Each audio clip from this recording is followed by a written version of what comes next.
SIR बहाना है, परिवार को बचाना है, क्योंकि चुनाव जिसने हराया है उससे हटाकर इलेक्शन कमीशन पर निशाना है। ये एसआईआर के बारे में, दिस नॉट अबाउट एसआईआर, ये है सेव योर परिवार रैली, ये है संविधान पर वार करने वाली रैली। क्योंकि जब यही एसआईआर 2014 से पहले होता था तो उसको सही एसआईआर माना जाता था। यही एसआईआर कांग्रेस पार्टी महाराष्ट्र में डिमांड करे वो सही एसआईआर है, और ये एसआईआर जब बंगाल में हो, उत्तर प्रदेश में हो, बिहार में हो, तो ये सवाल खड़े करते हैं। और क्या निकला सुप्रीम कोर्ट से बिहार के एसआईआर पर? कुछ नहीं, एक कंप्लेंट नहीं दे पाए। वहां पर सुप्रीम कोर्ट ने बोला too much passion, very little reason. और एसआईआर पर कांग्रेस का स्टैंड क्या? अभी तो मनीष तिवारी ने बोला कि एसआईआर तो करना ही अवैध है, असंवैधानिक है। तो क्या कांग्रेस के जमाने में असंवैधानिक एसआईआर हो रहे थे? Rahul Gandhi leader of propaganda बन चुके हैं। एलओपी का मतलब, एलओपी लीडर ऑफ प्रोपेगेंडा।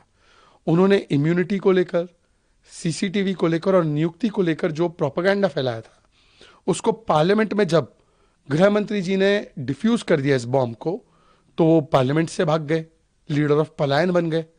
तो वो ना सच देखना चाहते हैं, न सच बोलना चाहते हैं, न सच सुनना चाहते हैं। केवल आरोप लगाओ और भाग जाओ। और इसी क्रम में जब पार्लियामेंट में कुछ नहीं निकला, जब अदालत से कुछ उनको राहत नहीं मिल रही है, जब उनके खुद के साथी अश्विनी कुमार से लेकर नेशनल कॉन्फ्रेंस उनके आरोपों को खारिज करती है, तो अब वो रैली करके केवल और केवल फिर से देश की जनता को गुमराह करना चाहते हैं। ये डी से डिफीट के बाद डी से डिनायल, डिल्यूजन, डिस्टॉर्शन और धमकी पर उतरा है। आयोजित कर रही है दिल्ली का रामलीला मैदान स्थल के तौर पर चुना गया। सर, बड़े हैवी वेट्स मौजूद रहने वाले हैं। Leader of opposition Rahul Gandhi, Priyanka Gandhi Vadra, Venugopal साहब का बयान आया है। वो कह रहे हैं कि लगभग 5 करोड़ दस्तखत वोट चोरी के खिलाफ उन्होंने इकट्ठे किए हैं देश भर में, और यहां से जागरूकता फैलाई जाएगी। खिसियानी बिल्ली खंबा नोचे।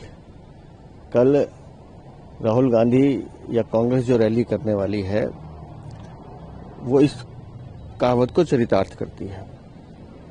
संसद के अंदर जिस तरह से माननीय गृह मंत्री श्री अमित शाह जी ने एक एक करके इनके सारे झूठे आरोपों को धोया है, स्पष्टीकरण दिया है और कागजों के साथ दिया है, तारीखों के साथ दिया है, और कैसे चुनाव आयोग का जो सुधार अधिनियम है जिस पर उन्होंने चर्चा करते हुए एक एक बात का जवाब दिया है, और राहुल गांधी को मुंह छुपा के वहां से भागना पड़ा अपने साथियों के साथ, चाहे वो मल्लिकार्जुन खड़गे हो या बाकी लोग हों।